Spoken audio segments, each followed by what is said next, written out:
তোমরা তো দেখেইছিলে কালকের একটা ব্লগ ভিডিওতে যে আমি আইসক্রিমগুলি কিনেছিলাম, কিন্তু আমরা কিন্তু এই গরমের মধ্যে আইসক্রিম খেতে সবাই ভালোবাসে কম বেশি, আমারও ভালো লাগে। ছোটোবেলায় আইসক্রিমগুলো আমরা না 1 টাকা করে কিনে খেতাম, এখন হয়ে গেছে 10 টাকা।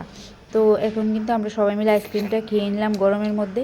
তো হাই হ্যালো এভরিওয়ান, আজকের ব্লগটা আমি এখান থেকে স্টার্ট করে দিচ্ছি। এখানে কিন্তু আমার মা বসিয়ে দিয়েছে রান্নার, আমি অন্যদিকে পুজো টুজো দিয়ে এসে পড়েছি রান্না করে। মা কী কী রান্না করছে তা দেখার জন্য। মা কিন্তু এখনও রান্না করছে, এই দেখো শুটকি মাছ দিয়ে লতির তরকারি রান্না করছে, আমার কিন্তু খেতে খুবই ভালো লাগে। তো মা কিন্তু এখানে রান্না টান্না শেষ করে এবার সব কিছু মানে গুছিয়ে নিচ্ছে। এই দেখো ঘর দরজা পরিষ্কার করে মানে তারপরে স্নান করবে। তো আর আমি এখানে শসা লেবু সব কেটে নিয়েছি। আর রান্না করেছে দেখো মাছের ডাল, তারপর করেছিল মাছ দিয়ে মাছ পেঁয়াজি, তারপর করেছিল মাছের আমুচা আর লতির তরকারি।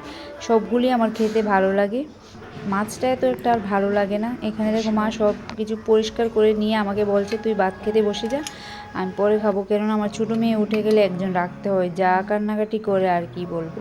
তো এখানে দেখো আমি শসা লেবু এই সব কিছু নিয়ে সব কিছু মানে একবারে নিয়েই বসে যাবো, কেননা মা তো স্নান করতে চলে গেছে তার জন্য। তো আমি কিন্তু দেখো সব সবজি নিয়ে বসে যাচ্ছি, কেননা আমার শুটকির সবজিটা খুবই ফেভারিট, লতি দিয়ে আর মাছের ডাল।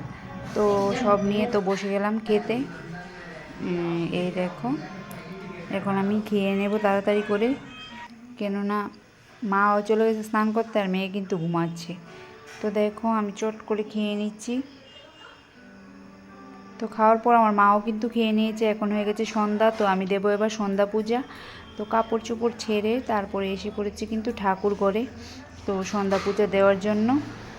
আমার দেখো এখানে পুজো দেওয়াও কিন্তু কমপ্লিট হয়ে গেছে, ঠাকুর ঘর মুছে তারপর বাসনপত্র ধুয়ে রেখে দিয়েছি কালকের জন্য। এখন ঠাকুর ঘর লাগিয়ে ব্লগ ভিডিওটা আজকের জন্য এখানেই শেষ করছি। আর চাঁদটা দেখো কতটা সুন্দর, তো বাইরের এই দৃশ্যটা দেখে একটু ক্যাপচার করে নিলাম। তো ভিডিওটা ভালো লাগলে লাইক শেয়ার কমেন্ট করে পাশে থাকবে, আর নিত্য নতুন ভিডিও দেখতে আমার চ্যানেলটাকে ফলো করে যেও। সবাইকে জানাই শুভরাত্রি, অনেক অনেক শুভেচ্ছা।